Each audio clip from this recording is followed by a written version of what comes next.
kuya eh. Extendasyon. Nandun lang sa ano. Sa may banda na. Dahil nga.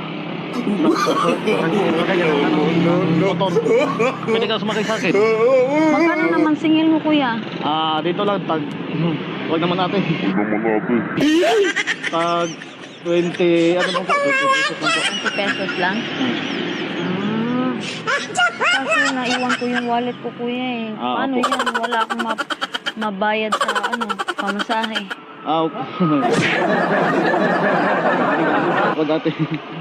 Pinigli ko dito Ano kuya? Ano yan? Wala akong pera. Naiwan yung wallet ko. Pwede ba free na lang? Sige, sige lang po. Okay lang? Pinigli Bayad ko. mo naman kuya. Tapos ano, malayo ba yun? No, Ba yun? no, Yung no, no. dito papunta ng SM Lasyon? Malapit yun.